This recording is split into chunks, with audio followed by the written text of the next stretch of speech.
నమస్తే, welcome to Andhraprabha. నేను లక్ష్మి. తమిళనాడులో గోవధ నిషేధ వివాదం ఇప్పుడు దేశ వ్యాప్తంగా హాట్ టాపిక్ గా మారింది. రాష్ట్రంలో గోవధపై సంపూర్ణ నిషేధం విధిస్తూ మద్రాస్ హైకోర్టు ఇచ్చిన తీర్పు సరికొత్త రాజకీయ న్యాయ పోరాటానికి దారితీసింది. ఈ తీర్పును సవాల్ చేస్తూ తమిళనాడులోని విజయ్ గవర్నమెంట్ సుప్రీంకోర్టును ఆశ్రయించింది. హైకోర్టు ఆర్డర్ను రద్దు చేయాలంటూ అత్యున్నత న్యాయస్థానంలో స్పెషల్ లీవ్ పిటిషన్ దాఖలు చేసింది.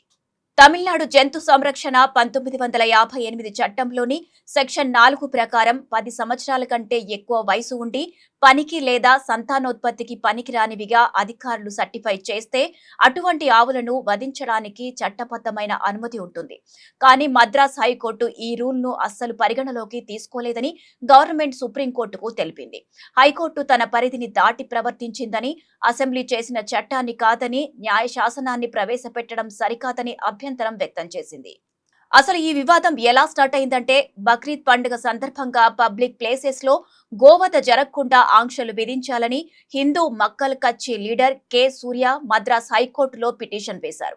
దీనిపై విచారణ జరిపిన justice GR Swaminathan, justice B లక్ష్మీనారాయణలతో కూడిన బెంచ్ ఒక బక్రీద్ రోజు కాకుండా అసలు తమిళనాడులో ఎప్పుడైనా సరే ఆవులను, దూడలను వధించకూడదంటూ సంచలన తీర్పు ఇచ్చింది. రాజ్యాంగంలోని ఆర్టికల్ 48 అలాగే రూరల్ ఎకానమీని పెంచేందుకు 1976లో తెచ్చిన జీవో ఆధారంగానే తాము ఈ నిర్ణయం తీసుకున్నట్లు హైకోర్టు స్పష్టం చేసింది. అయితే స్టేట్ గవర్నమెంట్ మాత్రం తమ చట్టాల ప్రకారం ముందుకు వెళతామంటోంది. మరి దీనిపై సుప్రీంకోర్టు ఎలాంటి డెసిషన్ తీసుకుంటుందో చూడాలి మరి.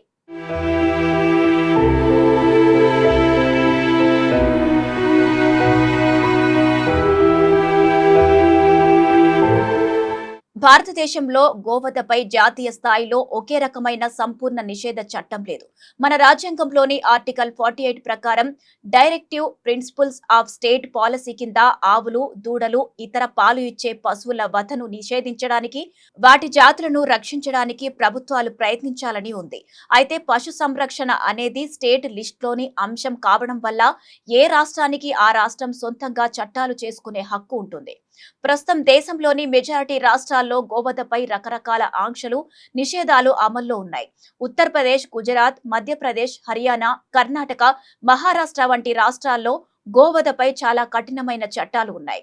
అక్కడ గోవధకు పాల్పడితే భారీ ఫైన్లతో పాటు జైలు శిక్షలు కూడా విధిస్తారు. మరికొన్ని రాష్ట్రాల్లో వయసు పైబడినా ఉపయోగపడని పశువులను వధించేందుకు కొన్ని కండిషన్లతో కూడిన పర్మిషన్స్ ఉన్నాయి. అదే సమయంలో కేరళ, పశ్చిమ బెంగాల్, ఈశాన్య రాష్ట్రాలైన నాగాలాండ్, మిజోరాం, మేఘాలయ వంటి ప్రాంతాల్లో గోవధపై ఎలాంటి చట్టబద్ధమైన నిషేధాలు లేవు. అక్కడ బీఫ్ వినియోగంపై ఎలాంటి ఆంక్షలు లేకపోవడాన్ని ఆయా ప్రాంతాల సంస్కృతి, ఆహారపు అలవాట్లే ప్రధాన కారణం.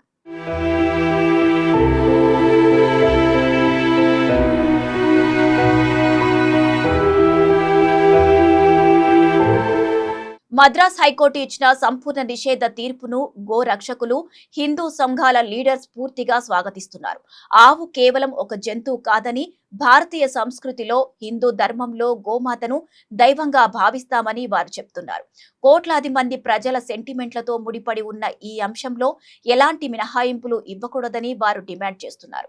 చట్టంలో ఉన్న లొసుగులను వాడుకొని వయసు పేరుతో ఎంతో ఆరోగ్యంగా ఉన్న గోవులను కూడా కసాయి దుకాణాలకు తరలిస్తున్నారని వారు ఆరోపిస్తున్నారు. గోరక్షకుల వాదన ప్రకారం వ్యవసాయ ఆధారిత దేశమైన ఇండియాలో గ్రామీణ ఆర్థిక వ్యవస్థకు గోవులు వెన్నెముక లాంటివని చెబుతుంటారు.